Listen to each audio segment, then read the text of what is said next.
Hello, welcome back to our channel. Imagine living with a constant, silent fear.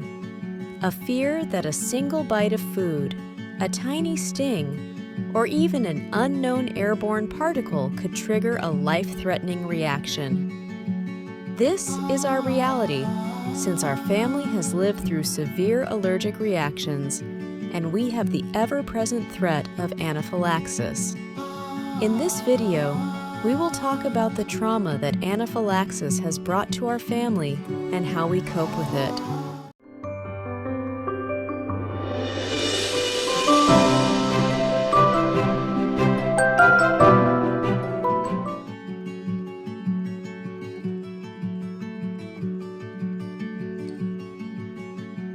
While the physical symptoms of anaphylaxis are terrifying and well documented, the swelling, the hives, the difficulty breathing. What often goes unacknowledged are the invisible scars it leaves behind, the deep, lasting trauma that shaped our lives long after the emergency has passed. Section 1. Beyond the physical, the threat to life itself.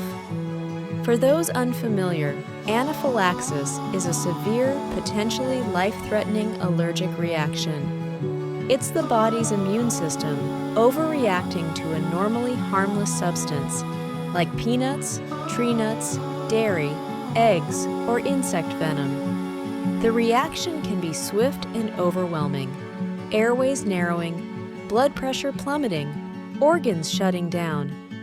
It's a full-body assault, a terrifying experience where, for a period, a person's own body turns against itself.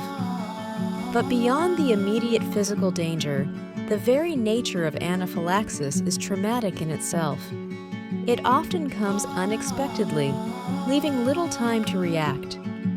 When we experienced our first anaphylactic reaction, our child was just 10 months old. He had a small bite of waffle for breakfast, and he suddenly broke out in hives all over his body. He was crying so hard, not because he was fussy, but because he was in real discomfort. And at that age, he didn't have the words to tell us what was wrong. His skin started swelling, and even his lips began turning blue. It was terrifying. In that moment, we had to act fast. We rushed to get him the help he needed, knowing that reactions like that can escalate quickly. That experience taught us that allergies are not just about avoiding certain food. It is life-threatening, especially for little ones who can't communicate yet. It is our responsibility as parents to be careful, to ask questions about ingredients, and sometimes to skip events altogether for their safety.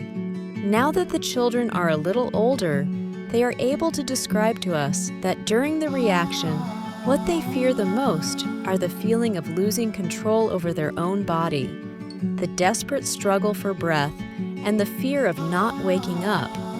These are very profound experiences. We don't just protect our children from allergies, we protect them from that feeling of something going horribly wrong. That's why we are careful. It's about safety. And also, it's protecting their peace of mind. Section 2. Living in constant vigilance. The immediate crisis of anaphylaxis may pass, but for our family, the trauma lingers. Post-traumatic stress disorder, or PTSD, is a very real consequence of experiencing anaphylaxis. We have experienced flashbacks, reliving the terrifying moments of the reaction. We had nightmares, and we found ourselves struggling with sleep. We also have this sense of hypervigilance in our subconscious. This hypervigilance means constantly scanning our environment for potential triggers. Eating out became an ordeal. Since we had that first allergic reaction, we have not been eating out much with the children. We always made home-cooked meals. Attending social gatherings have reduced too. Even ordinary smells or sounds can trigger panic, reminding us of past reactions. This constant state of alert is exhausting and has severely impacted our quality of life. Section 3. The ripple effect, life and relationships. The trauma of anaphylaxis doesn't just affect the individual who has the allergies. It ripples outward, impacting the whole family, our friends, and our social relationships. As parents of children with severe allergies, we live with the constant fear for our children's safety.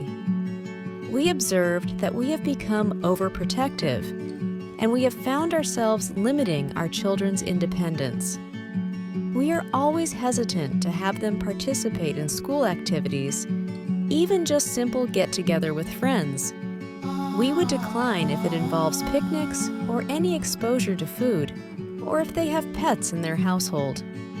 For our children who experienced anaphylaxis, their anxiety led to avoidance. They stopped attending events for a while, declined invitations to go to a friend's home. This led to feelings of loneliness and a sense of being misunderstood. Explaining the depth of their fear to others who haven't experienced it can be challenging, especially to peers of the same age as they are. We know they mean well, and they want to include us in their special moments. But as parents, it is our duty to respect our children's feelings and support them if they are not comfortable. Section 4. Finding support, hope and healing. Despite the profound challenges, healing and coping are possible. The first and most crucial step is acknowledging that the emotional and psychological impact of anaphylaxis is real and valid. Next is, we learned how to respect their feelings. We don't force them into participating in social events. We learned how to encourage them to go, but if they are afraid, we don't insist. We make it a point to compensate and still celebrate with their friends in our own way by sending a thank you card or a thoughtful gift. It's our way of staying connected, even if we can't be there in person. Seeking professional help is something you can do too. Therapists can provide effective strategies for processing the traumatic memories and managing anxiety. We are blessed to have a strong support system of family and friends. We are grateful to all of them for being there for us during the hard times by taking us to the hospital. They were also there to offer a lending hand in the household and watch our other kids during emergencies. The trauma of anaphylaxis is an invisible burden, but it doesn't have to be a silent one. Speak about it, acknowledge its profound impact, and we can begin to heal, find support, and build a future where the fear doesn't define us. Remember, every experience is a learning opportunity, even the bad and scary ones. By sharing our story, we hope to help you understand allergies better. Thanks for watching, and for those in the same journey as ours, take that first step towards healing today.